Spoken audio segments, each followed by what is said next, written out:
시편 147편은 이제 할렐루야 시라고 하는 할렐루야 시 중에 하나입니다. 할렐루야 시라는 말은 할렐루야로 시작해서 할렐루야로 마치는 시편들을 보고 할렐루야 시편이라 그렇게 말합니다.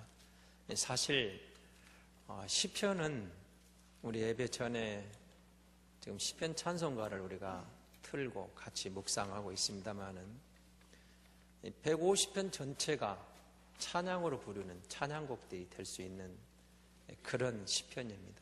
시편 전체가 노래라 이렇게 할 수가 있는 시편들이죠. 근데 그 가운데 특별히 할렐루야로 시작을 해서 할렐루야로 마치는 시편들을 할렐루야 시편이라 그렇게 명명을 합니다. 할렐루야라는 말 그 자체가 여호와를 찬양하라. 그러니까 하나님을 찬양하고 하나님을 찬양하는 것을 마치고 있다는 것이죠. 오늘 이 본문을 보시면 그 하나님을 찬양하는 가운데 우리가 하나님 앞에 찬송으로 나아가고 찬양 드리는 것이 마땅하다, 선하다 그렇게 시작을 합니다. 그리고 오늘 본문에 와서는 10절과 11절은 이제 두 가지로 구별을 하고 있습니다. 하나님이 기뻐하지 않은 게 있고 하나님이 기뻐하시는 게 있다 그렇게 나와 있죠. 지난주 이제 제가 설교를 통해서 우리 앞에 있는 이제 표격인 하나님이 사랑하시는 교회, 하나님을 기쁘시게 하는 교회에 대해서 복음을 전했습니다. 그리고 만군의 여호와여 주께 의지하는 자는 복이 있나이다.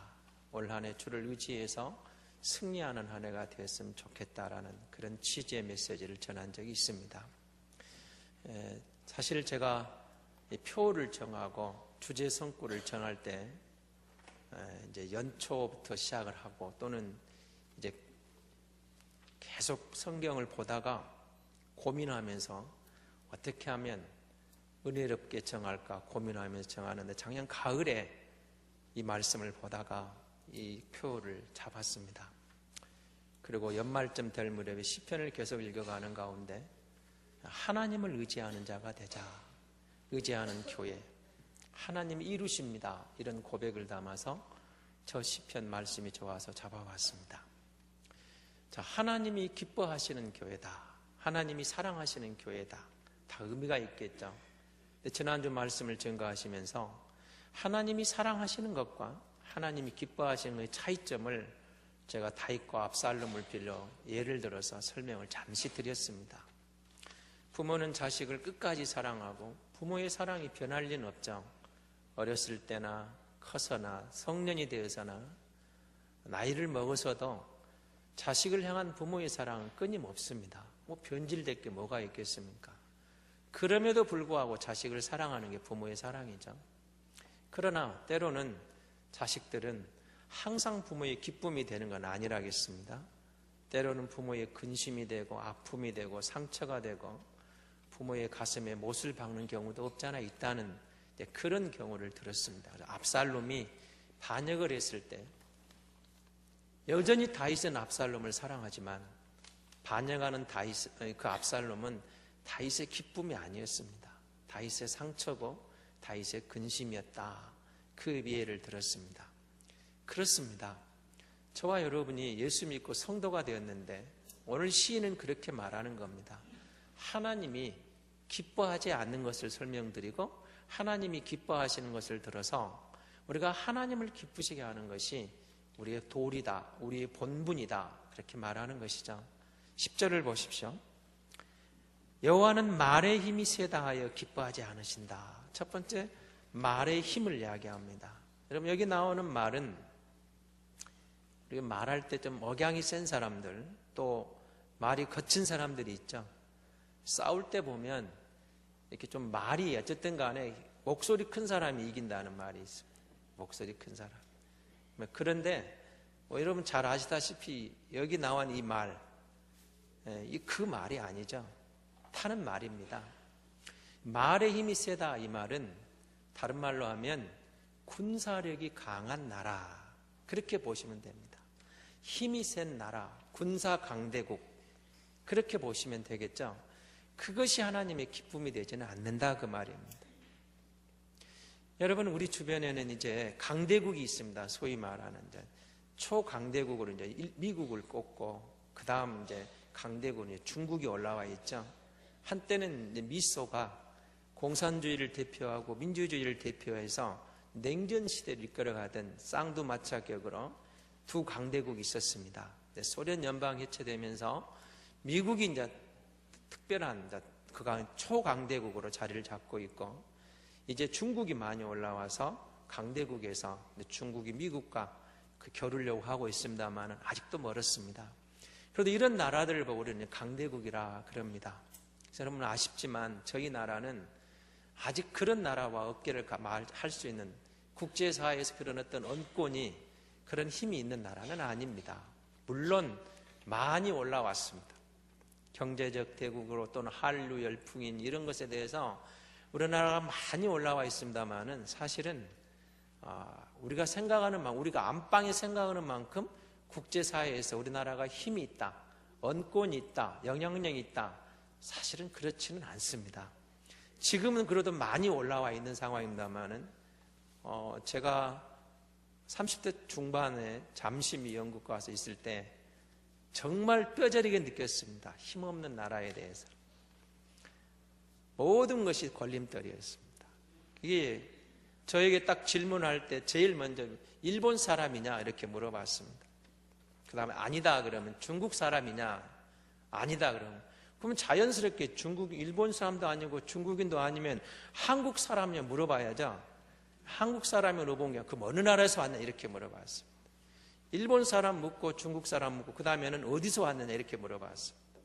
그렇게 물어보는 것을 보면서 아직 우리나라가 너무 안 알려졌구나 그런 생각이 들었고, 그 다음에 공부하는 중에 체코로 그때 선교여행을 한 보름 정도 간 적이 있었습니다.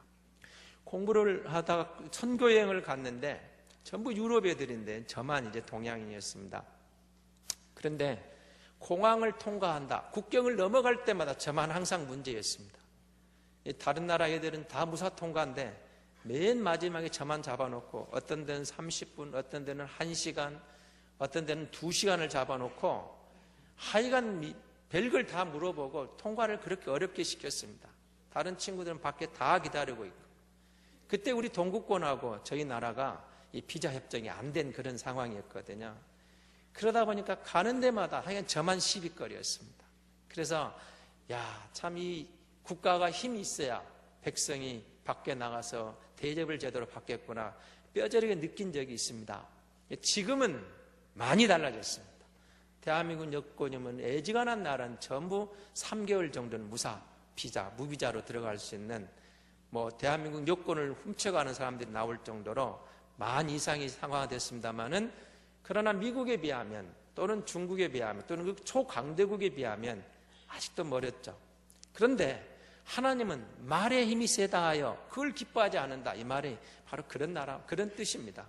군사력이 있다, 힘이 강하다, 무기가 있다, 무슨 이렇게 강력한 힘이 있는 나라, 그렇다고 해서 하나님이 기뻐하는 게 아니라는 것입니다. 하나님은 그런 강대국이기 때문에 기뻐하시는 하나님이 아니라는 것입니다. 그 다음에 나온 게 뭡니까? 하나님이 기뻐하지 않은 사람의 다리가 억세다. 요거는 이제 그 당시를 여러분 상상해 보시면 용사입니다. 용사. 힘이 있는 사람. 여러분 같은 사람이라도 싸움터에 나가서는 우리 같은 사람이 싸울 때하고 용사가 싸울 때가 다르겠죠. 용사가 싸우면 그럼 장군 하나가 힘을 이들이면 수십 명, 때로는 수백 명. 여러분 삼국지에 보면 장비가 탁 한 칼을 들고 서 있으면은 조조의 대군이 무서워 도망가잖아요. 그 한 사람이 그냥 딱 다리에 섰을 때 그런 영향력이 있습니다. 그런 용맹 있는 용사, 장군, 이런 장군을 하나님이 기뻐하시냐? 아니라는 겁니다.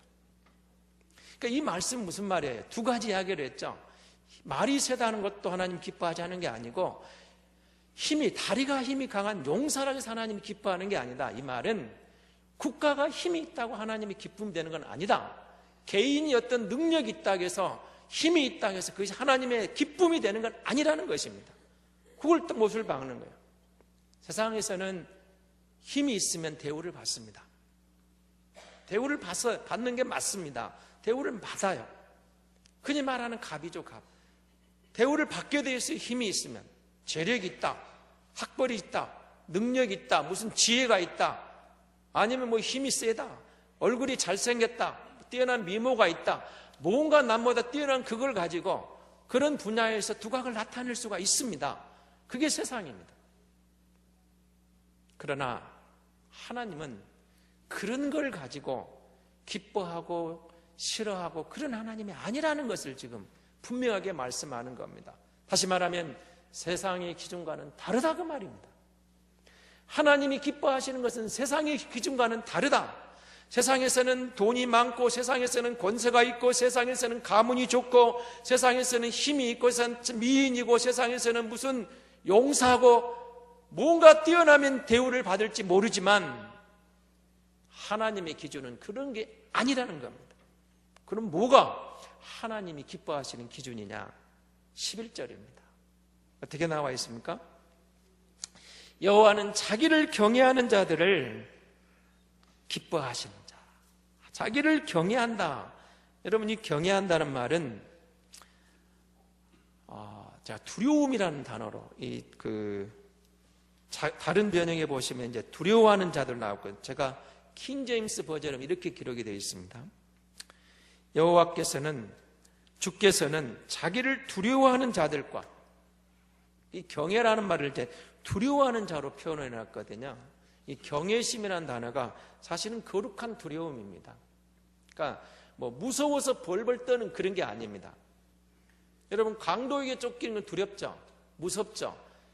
거기에 나오는 두려움, 이걸 경외라고 하는 건 아닙니다. 여기서 말하는 경외심은 존경하는 마음으로, 그분을 어려워서 그분을 높여드리는 마음으로 그분을 경외합니다. 두렵습니다. 조심합니다. 그런 의미를 담겨 있는 거죠. 제 쉬운 예를 들어보면, 자, 여러분이 친구를 만날 때 한번 생각해 보십시오. 친한 절친을 만났습니다. 친한 친구를 만나면 여러분 마음이 어떻습니까? 그야말로 반갑게 포옹도 하고 반가운 이야기를 하면 마음에 부담이 없이 만날 수 있죠. 친한 친구 만나는데 부담이 됩니까? 친한 친구 만나면 전혀 부담이 없어요. 그냥 허심탄회하게 만나죠. 그러지 않습니까?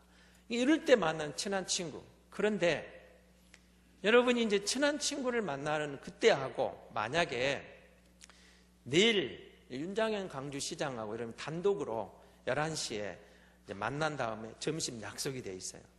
그러면 그 윤장현 시장을 만나는 그때 같은 마음입니까? 한번 생각을 해보십시오. 그렇게 그냥 부담 없이 만나면 됩니까? 그러지 않죠. 그래도 옷매무새 한번 더 다듬어 보고 좀 조심하고 어쨌든 최대한의 예의를 갖춰서 만나겠죠. 그러게 돼 있습니다. 친한 친구를 만나는 그때하고 높은 사람, 위의 사람 만날 때와는 뭔가 우리가 자세가 달라지겠죠. 달라지는 겁니다. 여기 경외한다는 말은 그런 의미가 담겨 있어요. 가장 높은 분, 가장 위대한 분을 내가 만나러 가는데, 그럼 그분을 만날 때 뭐 그냥 친구 만나듯이 그냥 막 가볍게 뛰어갈 수 있는 무슨 작업복 입고 추리닝 입고 아니 운동복 입고 그런 관계가 아니다 그 말입니다. 여기서 말하는 그 두려움, 그 위대하신 하나님, 내가 내 마음으로 최고로 존경하고 경외하는 두려운 그분에 대한 그런 마음, 이게 이제 경외심, 두려움, 이 두려움입니다. 이게 거룩한 두려움으로 이해하시면 될 것 같아요. 하나님을 경외한다는, 그 하나님을 그렇게 대우하는 사람을 하나님이 기뻐하신다. 그럼 우리는 이렇게 이야기할 수 있죠. 하나님을 경외하지 않은 사람이 성도 가운데 있겠느냐 이 말입니다. 하나님을 경외하지 않는 사람이 성도를 할 수도 없지 않겠습니까? 그런데 문제가 있습니다. 우리가 하나님을 경외한다고 하는데 삶을 보니까, 언어를 보니까, 행동을 보니까 하나님이 없는 것처럼 살아가는 거예요. 없는 것처럼. 그건 진정한 경외심이 아닙니다. 하나님을 경외한다는 것은 오늘 예배하는 이 자세나 세상을 살아가면서나 하나님 앞에서 내가 바르고 정직하고 올곧게 사는 것, 이게 하나님을 경외하는 겁니다. 얼마 전에 저는 어떤 특혜를 받으면서요, 굉장히 기분 나쁜 특혜를 받은 적이 있습니다. 제가 그 특혜 받고 아주 기분이 나빴습니다. 무슨 일이 있었냐면요, 운전을 하다가 신호를 대기하는 차를 제가 핸드폰이 떨어져서 줍다가 살짝 차가 밀려서 앞에 있는 차를 그야말로 살짝, 그 흔적도 없이 살짝 닿습니다. 살짝. 근데 앞에 차는 1톤 트럭이고 저는 자가용이니까 오히려 내 차가 살짝 기스가 났고 그 차는 아무 흔적이 없었습니다. 그래도 제가 잘못해서 내려가서 잘못을 죄송합니다, 미안하게 됐습니다, 사과를 했습니다. 그래서 앞에 있는 그 운전기사가 내렸는데 보니까 20대 한 중반쯤 되는 청년이었습니다.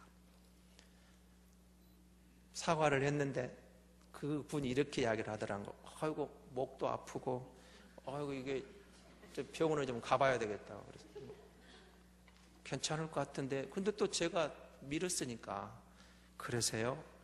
연락처를 달라고 하더라고요. 그래서 알았습니다. 그럼 병원에 가십시오.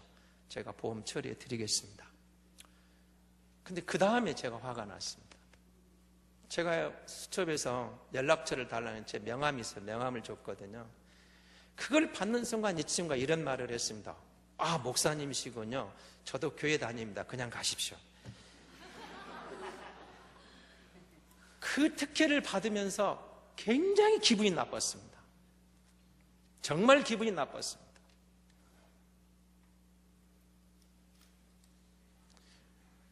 예수 믿는 성도는 믿는 사람이든 불신자라이든 똑같이 상대방이 목사든 아니면 저기 불교 무슨 머리를 빡빡 깎고 있는 그분이든 동일하게 대할 수 있는, 그게 하나님을 경외하는 사람입니다. 아무렇지도 않은데 좀 병원에 누워볼까 하다가 목사님 그냥 가라고 하고, 목사님이 아니면 한 2, 3주 누울 뻔한 사람 상황인데 그러면 안 되죠. 그러면 안 되는 겁니다. 하나님을 경외한다는 것은 이 안에서 경외하는 것으로 그치는 게 아닙니다. 예배당 공간 안에서 예배할 때 경외하는 그것으로 그치는 게 아니고, 그 하나님을 경외하고 섬겼던 그 마음을 가지고 이 문을 나서서 내 가정에 들어가서 내 직장에 돌아가서 내 삶 속에서 하나님이 나와 함께 하심을 믿으면서 그분을 두려워하는 마음으로 내 삶이 바른 길로, 말씀의 길로, 정직한 길로 가는 것, 이게 경외하는 자의 바른 길이죠. 이게 올바른 경외심입니다. 하나님을 경외한다는 이런 것이지, 아까 그 청년과 같은 그거는 신앙이 아닙니다. 하나님을 경외한다. 두 번째 보십시오. 하나님이 뭘 기뻐한다겠습니까? 그의 인자하심을 바라는 자들을 기뻐하시느니라. 여러분, 여기 인자하심 이렇게 나오면 또 이해가 잘 안 되시죠? 제가 다른 성경을 보시라고 그랬죠.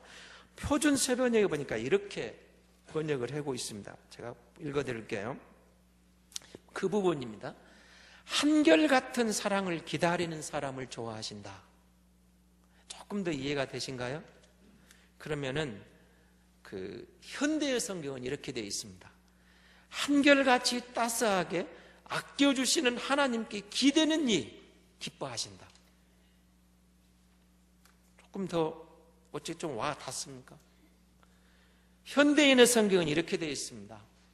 그의 한결같은 한결같은 사랑을 바라는 자를 기뻐하신다. 그러니까 여기 나와 있는 인자하심을 바라는 자, 이것을 그냥 다른 성경이 이렇게 말하는 거죠. 하나님의 사랑을 끝까지 확인하고 의심하지 않고 그 사랑 안에 거하는 사람. 그러니까 여러분, 우리는 신앙생활하다 그런 생각이 들거든요. 내가 조금 하나님 앞에 죄송하게 선 것 같으면 하나님한테 부끄럽고 면목 없고 하나님 나를 사랑하지 않는다, 그렇게 생각할 수 있는데 그게 아니라는 겁니다. 하나님의 사랑은 변함없어요. 내일 오늘 또 지금 태양이 떠서 온 누리에 비추듯이 내일 또 뜨듯이 태양이 계속 떠서 온 누리를 비춰두듯이 하나님의 사랑은 처음부터 끝까지 우리에게 동일하게 펼쳐지고 있다. 그걸 믿는 사람, 그걸 의지하는 사람, 그 사랑 안을 확신하고 가는 사람을 하나님이 기뻐하신다는 겁니다. 그렇습니다. 하나님의 사랑은 변함이 없습니다. 문제는 우리죠. 변하는 것은 세상이고 변하는 것은 사람이지 하나님은 변하지 않습니다. 하나님은 변함이 없습니다. 세상은 변화무쌍하고 사람은 변화무쌍할지 몰라도 하나님은 결코 변함이 없습니다. 그 변함이 없는 하나님의 사랑을 믿는 사람을 하나님이 기뻐하신다, 그 말입니다. 여러분, 우리가 하나님의 사랑이 변함없다는 것을 믿으면 어떻게 되겠습니까?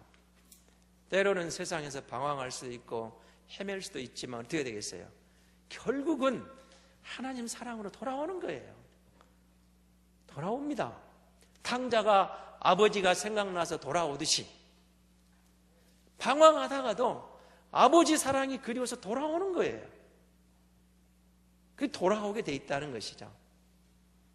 하나님 사랑을 확인하면 세상에서 지치고 힘들 때 여러분 그냥 갈 곳 없는 게 아니라 내게는 갈 곳이 있구나, 하나님 사랑의 품이 있구나, 하나님의 나를 기다리고 계시구나, 내가 하나님께로 가면 거기에 희망이 있구나, 답이 있구나, 그렇게 가는 거예요. 오늘 본문을 다시 보십시오. 10절에서는 하나님이 기뻐 안 하는 게 있습니다. 11절은 하나님이 기뻐하시는 게 있습니다. 여러분, 골로새 3장에 보면 바울이 골로새 교회 편지하면 이런 말을 합니다. 너희가 주 안에서 새 사람이다. 근데 새 사람은 되는데 새 사람의 길을 이렇게 이야기합니다. 새 사람은 이전 것은 버리고 새 사람이 되고 나니까 버릴 게 있더라는 거예요. 예수 안에서 거듭나고 보니까 버릴 게 있고, 예수 안에서 새 사람이 되고 보니까 취할 게 있었어요. 취할 게. 버릴 게 있고 취할 게 있다. 여러분, 이 사실을 기억하셔야 돼요. 우리가 예수 믿는 사람이다, 하나님을 경외한다 할 때는 하나님이 기뻐하지 않은 그건 버릴 거예요. 버릴 것. 버릴 것을 버려버리라, 그 말이에요. 언제까지 그것을 갖고 가겠냐, 그 말이에요. 예수 믿고 보니까 우리가 버릴 게 있었어요. 버릴 게. 이걸 못 버리고 언제까지 들고 가려냐, 그거예요. 예수 믿고 보니까 새롭게 내가 습관을 바꿔야 할 게 있어요. 취할 것이죠. 그건 좀 빨리 취하라, 그 말입니다.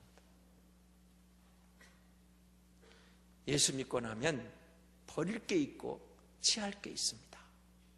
예수 믿고 나면 하나님이 기뻐 안 하는 게 있고 하나님이 기뻐하시는 것이 눈에 보입니다.